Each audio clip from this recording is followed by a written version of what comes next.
É uma satisfação estar aqui com todos nesse programa de investigações sobre o viver da TV Supre e gostaríamos hoje de desenvolver um tema sobre a questão do karma e da sua relação de regeneração com o momento atual. Porque entendo eu que a ideia fundamental do karma nem sempre é bem compreendida. Como dizia a doutora Anne Beza, que poucas coisas podem ser mais perigosas do que um pequeno conhecimento do karma. E ela alerta que a maioria das pessoas fica no estágio do pequeno conhecimento.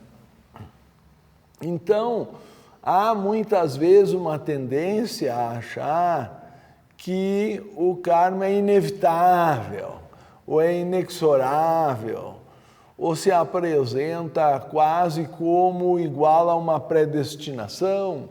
Aí não temos a vantagem justamente dessa filosofia do Oriente, que é dar espaço ao livre-arbítrio. Outras religiões há que sustentam que tudo está pré-determinado. Então surge o problema de nós questionarmos qual é o sentido da vida, se tudo já estivesse pré-determinado.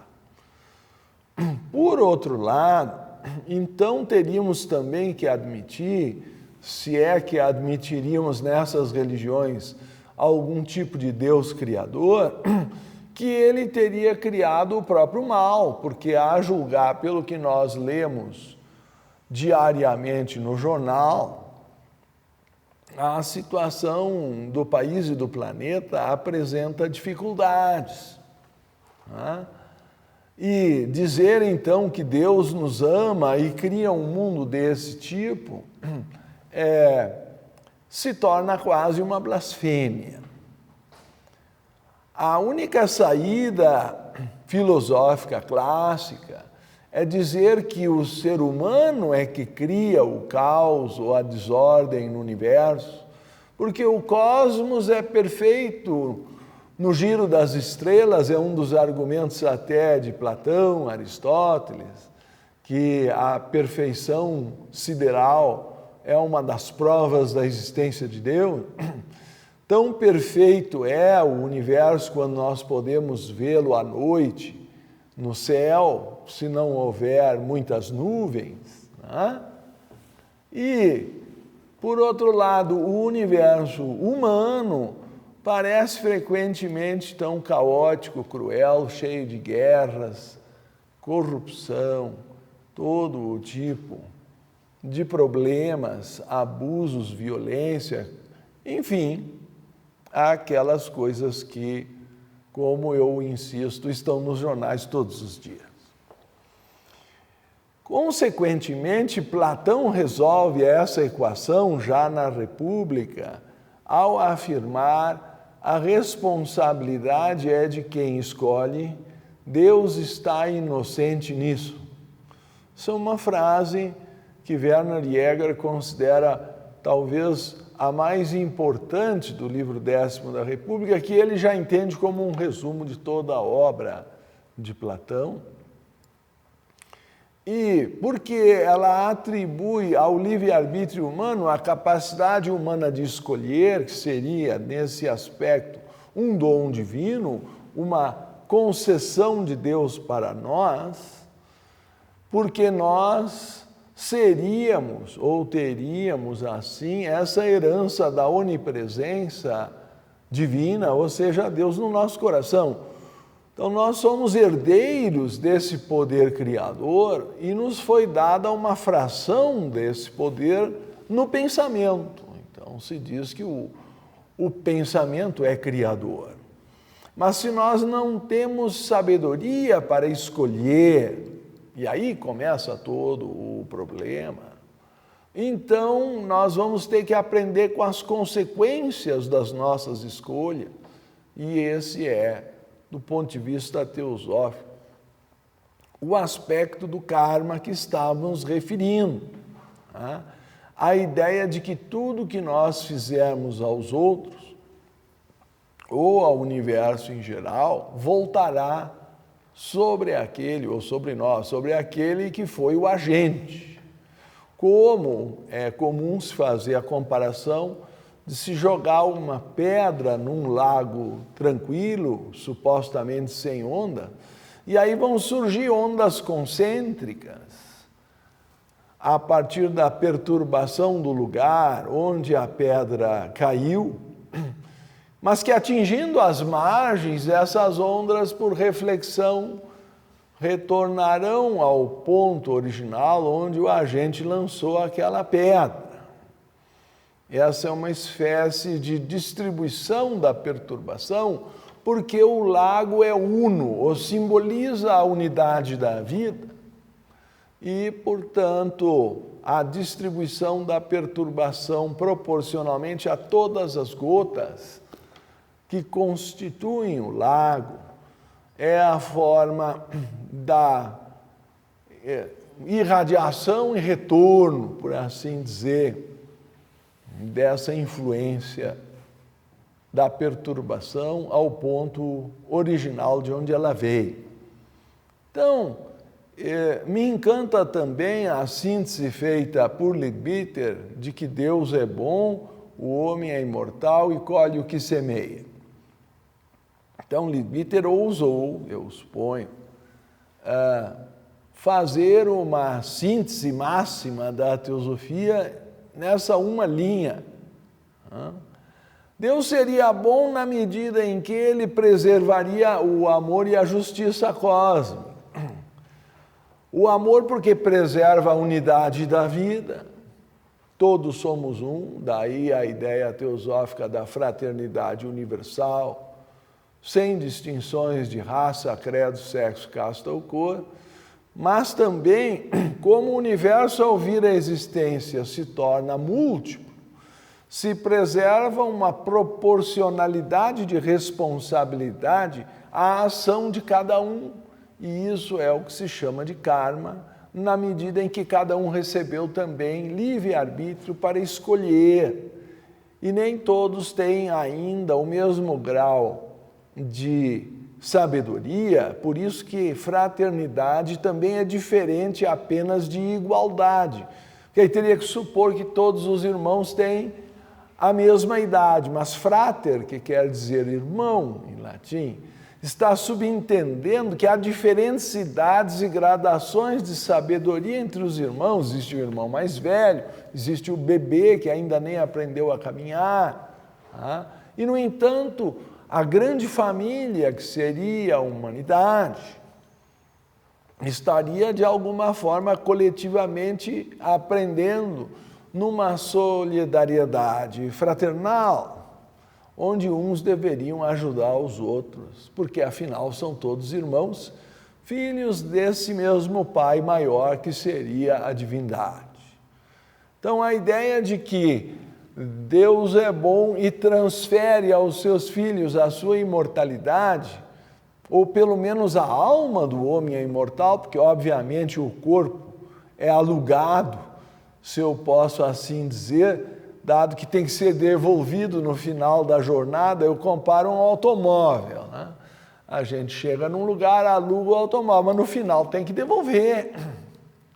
Ele é um veículo que serve para fazer o itinerário da viagem, mas um dia a viagem acaba e o automóvel tem que ser devolvido e tem que se prestar contas do uso que fez, se estragou ou não o automóvel, quanta gasolina gastou. Eu suponho que os nossos telespectadores já tenham alugado o automóvel e entendam o que eu queira dizer.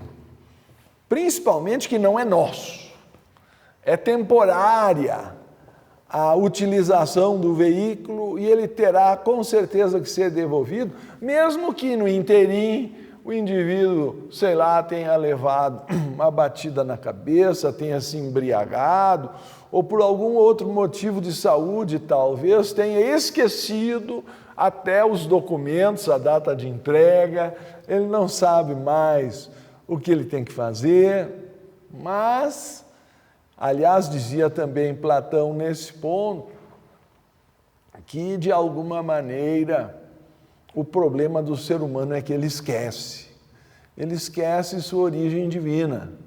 O Dalai Lama, por sua vez, eu tive o prazer de assisti-lo dando uma palestra na Sociedade Teosófica em Benares, Varanasi, né, antigamente chamada Kashi, nos tempos da Bhagavad Gita, às margens do rio Ganges, no bairro de Kamatya, fica a sede nacional da Sociedade Teosófica lá. A internacional fica já no sudeste da Índia, em Madras.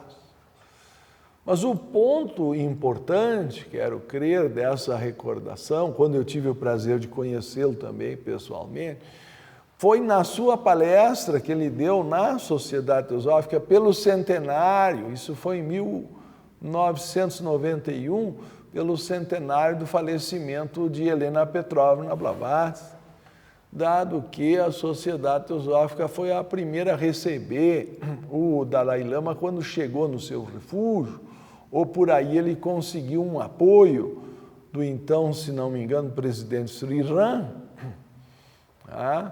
e me parece que por isso sempre foram muito boas essas relações. Prova está que ele veio a nós dar uma palestra, teve uma quantidade de milhares de pessoas na ocasião. E ele falava que todos nós somos originados da compaixão.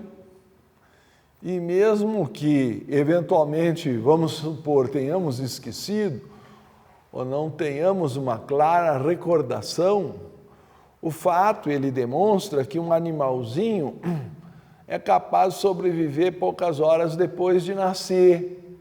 Eu mesmo vi uma girafinha nascendo na televisão, não é? Um programa sobre o assunto, e não precisa nem dar um tapinha no bebê, porque cai da altura da mãe, que mesmo se acocorando é uma altura de mais de 1 metro. Então, com certeza, o animalzinho já leva uma pancada ao chegar no chão, já respira, e em pouco mais de meia hora, trêmulo ou não, ele está de pé, nas suas 4 patinhas, pronto para fugir do leão, ou sabe lá qual seria o predador natural que poderia pôr sua vida em risco. Não é? Mas o ser humano leva quase 1 ano para aprender a caminhar, pelo menos uns 6 meses em geral para engatinhar, ou sei lá, para sobreviver, então que idade ele teria que ter? Não é? Por isso o Dalai Lama diz que todos nós somos frutos da compaixão na medida em que alguém se compadeceu da nossa fragilidade infantil, não é? Supõe-se provavelmente a mãe ou o pai, mas mesmo que esses por algum motivo tenham falecido, falhado, alguém ocupou essa função, porque senão nós não chegaríamos à idade que hoje estamos para aqui poder ouvir e compreender essas palavras. Portanto, além da gratidão, diz e insiste o Dalai Lama que somos frutos da compaixão, que se não fosse a compaixão pela fragilidade infantil, a humanidade se extinguiria. Depois ele questiona, se depois esquecemos da nossa origem e criamos a guerra, surge a ganância, a violência, então aí começa a aparecer a necessidade do karma, interceder para que nós, esquecendo nossa origem, não venhamos a nos destruir. Temos armamento para destruir o mundo 200 vezes, gastamos $1 milhão por minuto em armas no mundo, se bem que recentemente eu fui corrigido que esse número já aumentou, mas mesmo que tenha sido então o número de $1 milhão, por minuto dá $1 trilhão por ano, enquanto, segundo os números da Unesco, morrem 40 mil crianças por dia de fome, ou, nas palavras mais delicadas e diplomáticas da Unesco, de problemas derivados da subnutrição no mundo em desenvolvimento, que eu suponho seja o nosso caso. Então, para cada criança que morre de fome, correspondem pelo menos $36 mil que estão sendo gastos em armas. Armas essas que fossem armas menores, como uma pistola, uma espingarda, mas estamos falando principalmente de armas nucleares capazes de destruir cidades inteiras, morte massiva, sem entrar nem pensar nas químicas e nas biológicas que já suscitam hoje uma discussão, porque também estamos, no momento atual, enfrentando uma pandemia cuja origem não é totalmente esclarecida. As duas correntes principais, uma sustenta que veio de alguns erros alimentares e uma contaminação de morcego com pangolim, etc., na China, no tal mercado lá de Wuhan. Enfim, pelo menos lá foi registrado o início da doença oficialmente.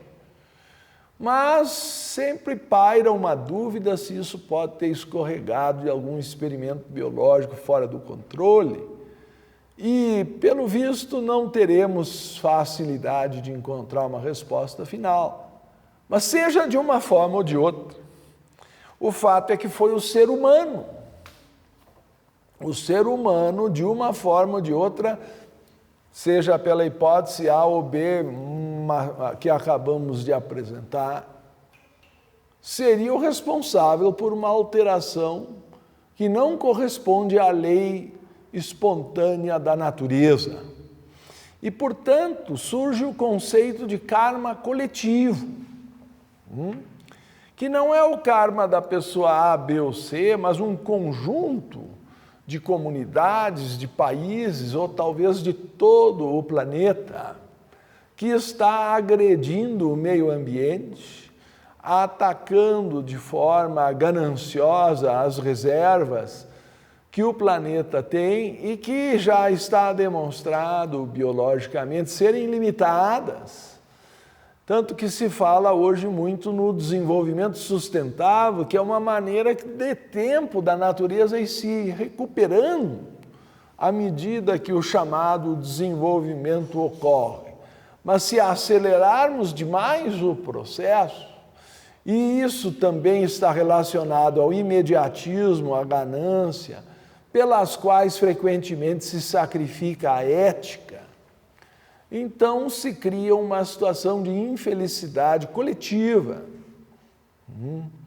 porque acaba surgindo de repente, misteriosamente, ou pelo menos não se conseguiu deslindar de todo a origem, mas o fato é que temos uma epidemia que causou uma quantidade de mortes extraordinária e sem falar no sofrimento psicológico da incerteza, nas consequências econômicas, enfim, um karma coletivo, não apenas individual. Eu acho muito importante deixar claro isto, porque há uma tendência a dizer ou que a culpa é de Deus ou que Deus não existe. Ou como poderia um Deus de amor criar uma pandemia? Mas se ficar claro ao telespectador, ouvinte ou como for, que é o ser humano quem cria essa perturbação e colhe o fruto da sua transgressão das leis da natureza, então também deve ser possível, na medida dessa compreensão, um esforço de regeneração. Então, primeiro, nós estamos estudando as ideias clássicas de causa e efeito dessa lei subjacente que mantém a unidade de todo o universo como se fosse um oceano de luz com diferentes graus de condensação. Afinal, Einstein demonstrou a mútua conversibilidade da matéria e da energia. Então, nós podemos hoje dizer, numa analogia científica, que o universo pode ser visto como um oceano de luz. Claro, é um oceano de energia, mas as formas simples são luz ou som. Assim as religiões sempre se referiram. A iluminação como a percepção dessa luz da unidade da vida, ou de um verbo, de um logos, de um som primordial, de um pranava, om, ou vários símbolos que têm sido dados em diferentes religiões, há um som criador original, uma vibração. De novo, uma forma de manifestação de energia. Então, a ciência está cada vez comprovando mais as antigas religiões quanto à origem do universo.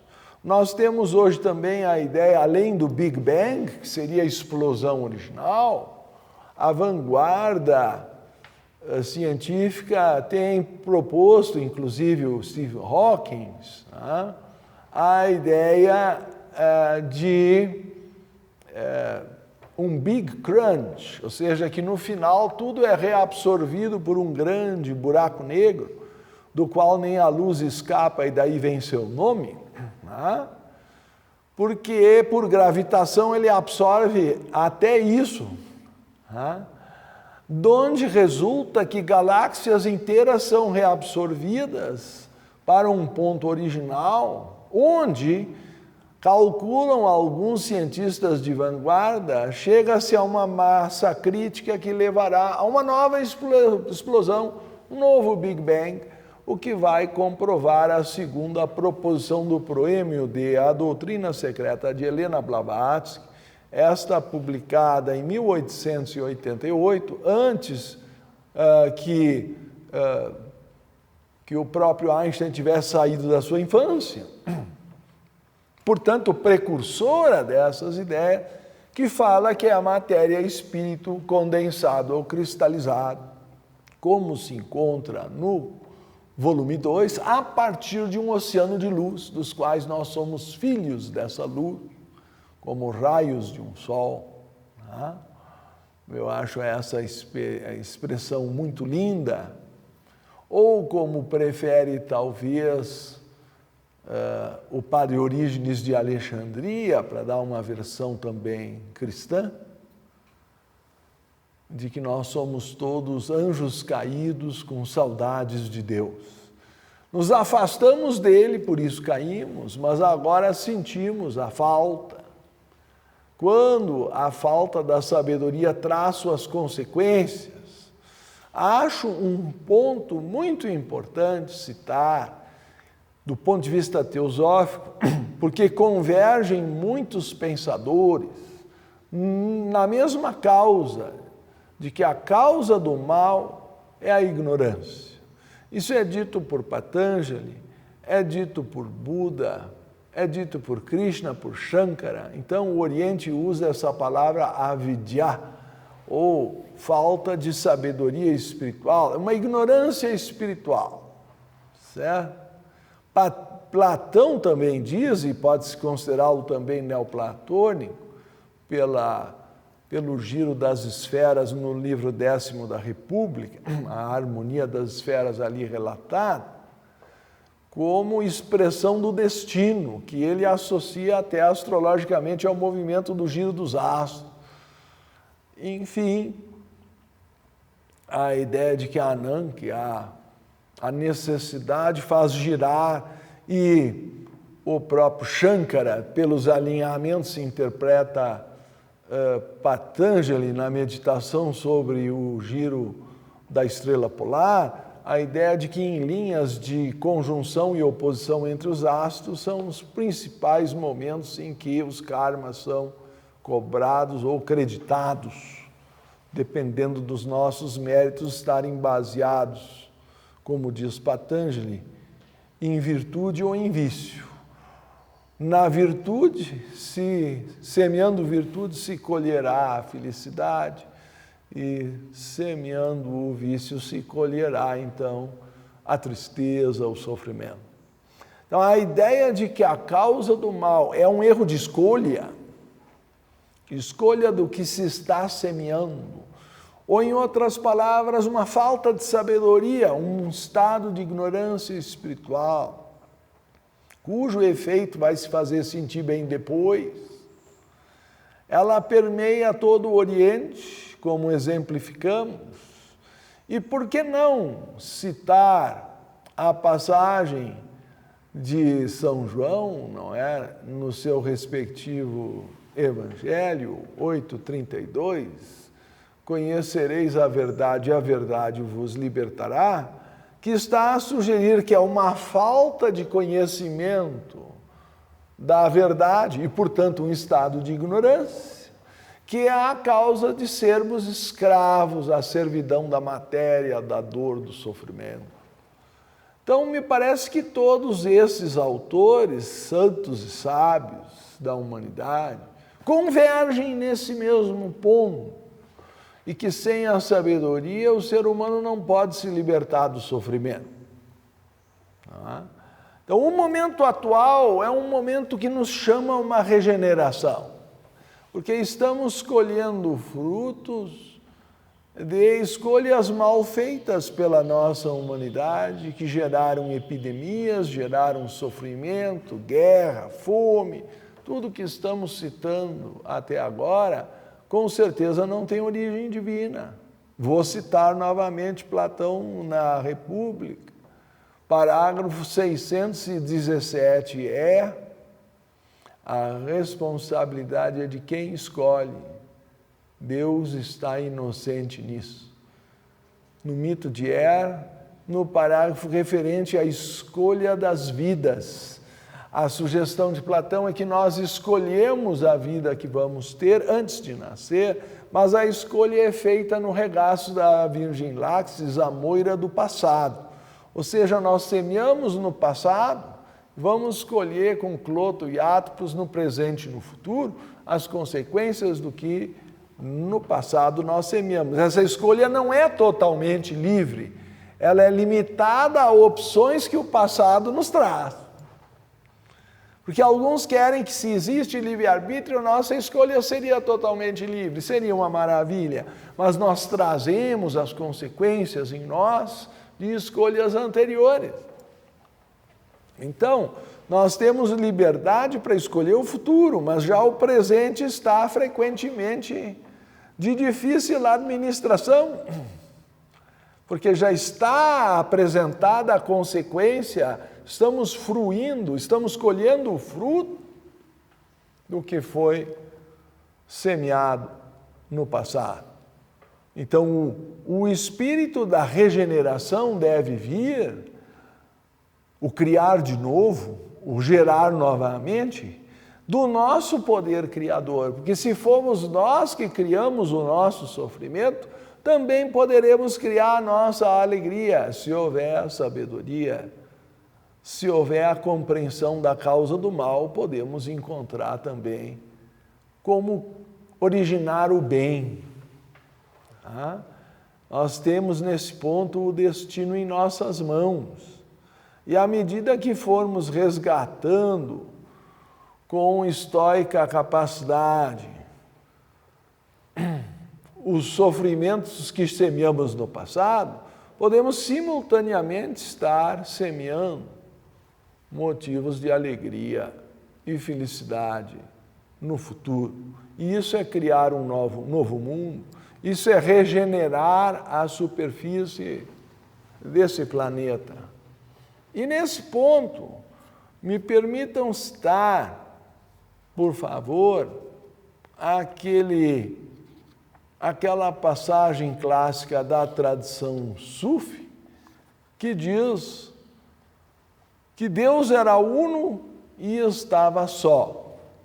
Então ele dividiu-se a fim de que seus fragmentos pudessem se amar uns aos outros e descobrir assim que são partes do todo. A ideia de que o propósito da vida é a descoberta do amor, que é causa de felicidade. Outros já na Índia falam de lila, que seria o jogo cósmico, e nada mais encantador do que ver um animalzinho ou uma criança pequena que quer brincar. Então a vida começa sem nem saber fazer contas, mas quer jogar uma bola. Quando o homem começa a descobrir que um fez mais gols que os outros, o Pelé, por exemplo, em sua biografia, para citar um símbolo bem brasileiro de um jogador conhecido internacionalmente, talvez um dos maiores desse esporte, com certeza, ele começou jogando dentro de casa com bola de meia, para não quebrar toda a mobília e os jarros da mãe. Depois, o indivíduo se profissionaliza, ele começa a querer ganhar. No início, se joga apenas pelo prazer de jogar. Então, toda a diferença está em saber fazer uma coisa por amor apenas à coisa feita, ou seja, nos basta da arte o seu resultado imediato. Eu digo, qual foi a última vez que tu cantaste no chuveiro? Porque isto é um indicativo. Suponho que não estava gravando um CD ou ia vender aquela música. É, portanto, um cantar que não precisa ser perfeito. Não somos nenhum Pavarotti, não é? Mas estamos cantando como expressão de alegria, não querendo ganhar, vencer, ser o melhor ou vender. Então, nesse momento, é o que se chama no Oriente Nishkama Karma, ou ação sem desejo de recompensa pessoal, ou também na Índia chamado Vuvei, é uma ação que se basta em si mesma. Nós estamos regenerando a vida porque estamos lhe dando o devido propósito, que é fazer o bem pelo bem, e não para colher algum tipo de fruto para benefício pessoal. Então, todo o segredo criador da mente humana é tornar-se uma força a favor da evolução. Então, se nós temos esse poder criador, por que não usá-lo para o bem? Em favor daquilo que cresce na vida e que se compõe, auxilia, coopera com a ordem cósmica, com a beleza das estrelas ao girar ao nosso redor. Quando vemos o céu ao anoitecer. Então, esses símbolos de regeneração aparecem também na Bhagavad Gita, quando é dito: tua missão consiste somente na ação, nunca nos seus frutos. Portanto, não deixes que o fruto da ação seja o teu motivo. Nem te apegues à inação. Portanto, adere-te ao yoga. Yoga é habilidade na ação. É como um jogo de golfe, não é? Em que a questão toda é o número de tacadas para se chegar no buraco mais próximo. A ideia de que eu tenho que fazer com mais habilidade o menor número de tacadas. Esse não é um jogo competitivo. Se eu estiver competindo com alguém, é comigo mesmo. É verdade que outros poderão estar jogando ao lado. E se a minha mente cair em tentação, comparar o número de tacadas que eu dei com o número de tacadas do outro. Mas isto, na verdade, é uma ilusão. Porque o único obstáculo é a minha habilidade ou a falta desta. Então, o meu treinamento, nós somos todos deuses em treinamento, deuses em formação. Mateus 5,48 diz: sede, pois, perfeitos como o vosso Pai Celestial é perfeito. Ou em João 10,30 é dito que sois deuses. em João 14:20, que naquele dia sabereis que eu estou em meu Pai, e vós em mim, e eu em vós. Que estamos todos dentro desse oceano de luz do Pai, como se fosse um grande sol do qual nós somos raios, mas a essência da vida, em sua unidade, é a mesma energia, a mesma luz, a mesma origem. E por isso, às vezes, se compara com o nome de Pai, a ideia de que o homem também é imortal e portanto, o seu corpo é que é transitório e será devolvido no fim da viagem aos elementos primordiais, mas a sua alma retornará para continuar sua aprendizagem, tantas vezes quantas for necessária, até que esse desenvolvimento ocorra. Por isso também, em Luz no Caminho, é dito de forma muito poética, há 3 verdades que são absolutas e não podem ser perdidas, mas podem permanecer em silêncio por falta de quem as proclame. Na verdade, é do livro Idílio do Lótus Branco, mas é aqui do mesmo autor reproduzido. A alma do homem é imortal, e o seu futuro é o futuro de algo cujo crescimento e esplendor não tem limites. Porque essa infinitude da divindade onipresente está também em nós, o crescimento da nossa alma humana é também infinito. O princípio que dá a vida habita em nós e fora de nós, é imortal e eternamente benéfico. Pelos motivos que já citamos, se compadece, nos oferece condições de crescer, preserva as leis da natureza que permitem o nosso crescimento. Não é ouvido, nem visto, nem sentido pelo olfato, mas é percebido pelo homem que deseja a percepção. Esse é o caminho do yoga ou da meditação, que busca essa descoberta dentro de si. Então nós somos todos investigadores do viver e principalmente da vida interior que Deus nos concede e se expressa em toda a natureza como um princípio benéfico aqui mencionado. Cada homem é seu próprio absoluto legislador, produzindo para si glória ou trevas, é o decretador de sua vida, sua recompensa e sua punição. Portanto, se houver trevas, não foram criadas por Deus, mas pelo ser humano na falta da sua sabedoria, ou seja, devido à ignorância espiritual. Mas podemos nos regenerar. Por isso, conclui esses versos a expressão: estas verdades que são grandes como a própria vida, são tão simples como a mais simples das mentes humanas. Alimentai com elas os famintos. Então, me parece muito inspirada essa ideia. E talvez possamos assim melhor compreender a ideia do karma como uma composição de forças, algumas vindas do passado, outras que eu estou acrescentando agora, segundo a sabedoria que então conquistei.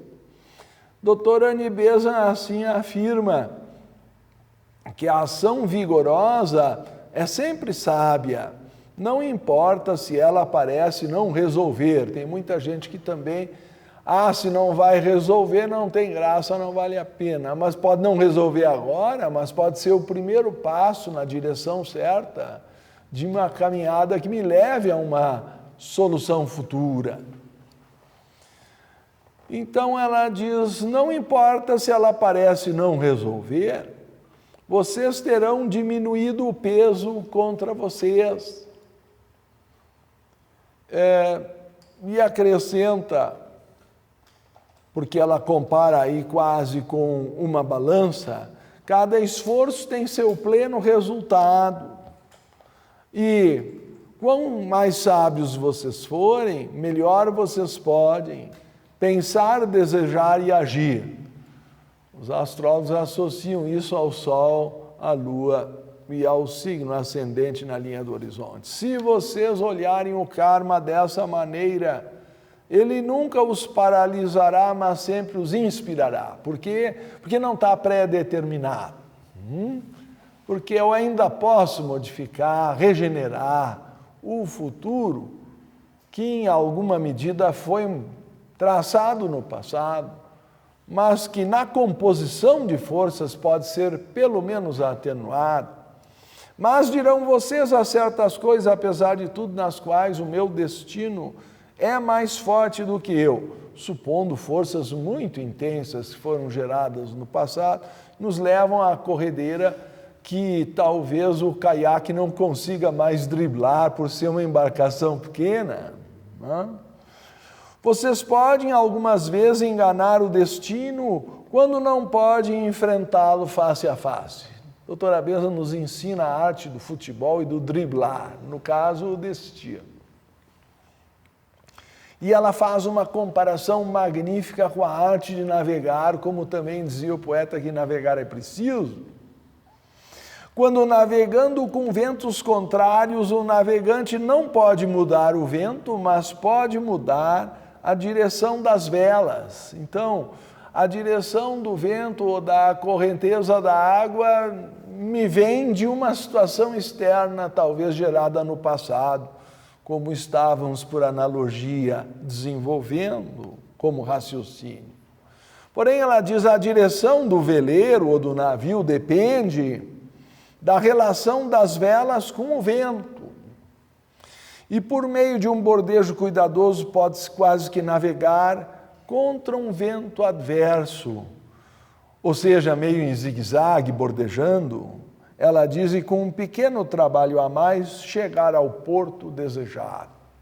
Desde que eu saiba a que porto eu quero me dirigir, pois como também dizia sabiamente Sêneca, o estoico instrutor de Nero, que aliás por isso pagou sua vida, porque o Nero não era muito fácil de se instruir,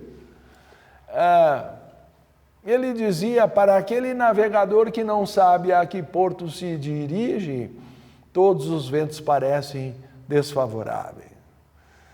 Então nós temos que saber qual é o propósito da vida e aonde nos dirigimos. Isto é uma parábola a respeito do karma, diz a doutora Beza. Se você não pode mudar sua sorte, mude a si mesmo e encontre-a num ângulo diferente. Você irá deslizando com sucesso onde o fracasso parecia inevitável. Yoga é habilidade na ação. Aqui ela cita a Bhagavad Gita 2.50. É de novo aprender a jogar golfe.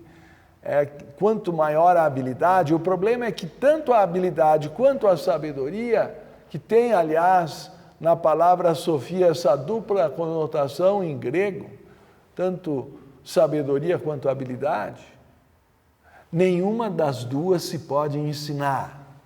Nós só podemos aprender praticando.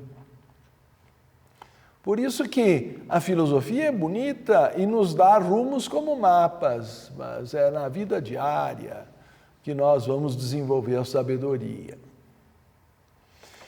Então, yoga é habilidade na ação, e esta é uma maneira pela qual o homem sábio governa seus astros ao invés de ser governado por eles.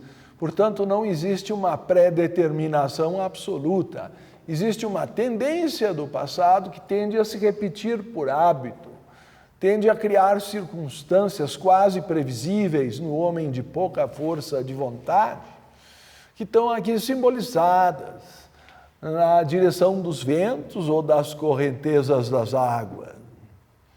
Nas coisas que são realmente inevitáveis e nas quais você não pode mudar sua atitude, permaneça firme, elas são muito poucas. Quando houver um destino tão poderoso que você possa apenas curvar-se ante ele, mesmo então aprenda com ele, e daquele destino você colherá uma flor de sabedoria, que talvez uma sina mais feliz não o permitiria colher. E assim, em todas as ocasiões, nós descobrimos que podemos enfrentar e conquistar, e mesmo da derrota, podemos colher a flor da vitória. Acho extremamente otimista e realista. A ideia de que nós podemos regenerar o futuro. Ela não é apenas uma utopia, desde que se baseie na sabedoria. Desde que realmente surja uma reflexão de qual é o objetivo da vida. E nisso nos auxilia também Patanjali, que escreveu o Yoga Sutra há 2.600, outros dizem 300 anos. São 2.300 anos, já é muita coisa, não vamos discutir por pouco mais ou menos. O propósito da união de Purusha e Prakriti. Então, no Sutra 2.23, ele fala de Purusha como espírito e Prakriti como a matéria na qual ele se reveste ou se corporifica e encarna. Quer dizer, a união do espírito com a matéria é, no fim, a encarnação ou a vida. Me permitam essa interpretação. O propósito da vida é a conscientização pelo Purusha de sua verdadeira natureza. Então, isso vem a ser o que nós chamamos de autoconhecimento, conhecer a nossa própria essência. E do desenvolvimento dos poderes inerentes a ele e a Prakriti, ou seja, a evolução do espírito e da matéria.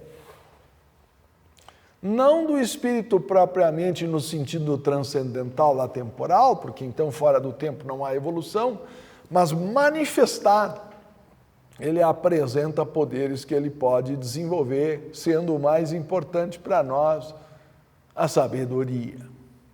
E também dos poderes latentes nos corpos que ele está ocupando e que podem ser aprimorados e aperfeiçoados, ao que nós podemos comparar com a evolução dos corpos, das ossadas, enfim, que Darwin encontrou nas suas pesquisas arqueológicas.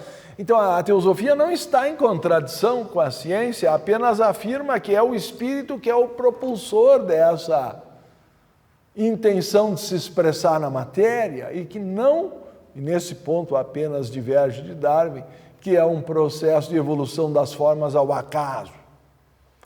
Mas há um design divino, há um projeto de evolução na natureza, como diz também aos pés do Mestre, que Deus tem um plano e esse plano é a evolução. Tá?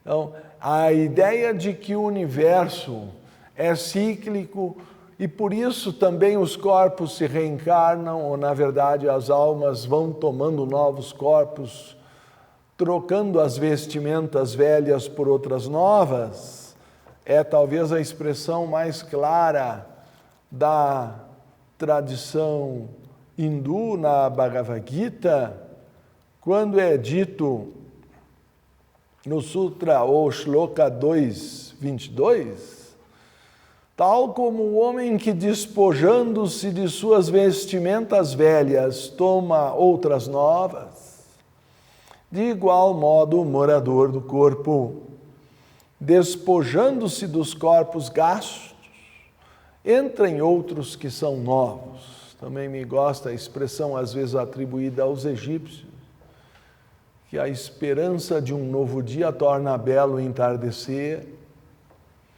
e que o sol nasce toda manhã e chega à nossa janela lembrando que sempre é tempo de recomeçar, por que não dizer de regenerar, de criar um espaço e um mundo melhor e um caminho para a felicidade de todos. Então, nesse espírito, eu creio que a ideia geral foi apresentada e recomendamos, então, esses poucos livros que foram citados como fonte de reflexão, porque o primeiro ponto é ouvir, o segundo é refletir e o terceiro é meditar, expressando na vida diária, de modo a assimilar essa ideia e regenerar a nossa vida. Então, a expressão usada por Krishnamurti aos pés do Mestre, que muito recomendamos, diz que a religião que um homem professa, a raça a que ele pertence, essas coisas não são importantes. O que é realmente importante é esse conhecimento, o conhecimento do plano de Deus para os homens, pois Deus tem um plano e esse plano é a evolução. Quando o homem o tiver visto uma vez e realmente o conhecer, não mais poderá deixar de cooperar com ele, tornando-se uno com ele, por ser tão glorioso e tão belo. Assim, porque ele sabe, e a sabedoria é o ponto em questão, ele está ao lado de Deus, mantendo-se no bem e resistindo ao mal, trabalhando para a evolução e não por egoísmo. Então, a evolução é o ser humano descobrir a si mesmo como sendo da natureza do bem e aprender a desenvolver todas as faculdades aí relacionadas, capazes de amar, de abençoar, de adorar, de se compadecer, de auxiliar, cooperar, tudo isso que representa o espelho da divindade sobre as águas. Então, o símbolo do Espírito que paira sobre as águas como um sol, uma luz que manda seu raio ao fundo do lago, do oceano ou do mar. Então, a linha vertical cruza a horizontal. Nós temos o espelho d'água, simbolizando a matéria na qual o Espírito penetra, e do centro dessa cruz da linha vertical e horizontal surge então aquela rosa de Sharon que nasce no deserto, na sua raridade. Um símbolo místico muito antigo, que está a simbolizar que o nosso ser surge da relação do espírito com a matéria, mas precisa descobrir sua própria essência e o seu perfume, que é mais fácil de encontrar quando nós nos inspiramos no perfume que o Cristo, Buda, Shankara, Patanjali e todos os sábios, Krishna, da antiguidade, fundadores de todas as grandes religiões, deixaram para nós como um exemplo a sabedoria antiga, que nos encurta o caminho que leva à luz e nos liberta do sofrimento.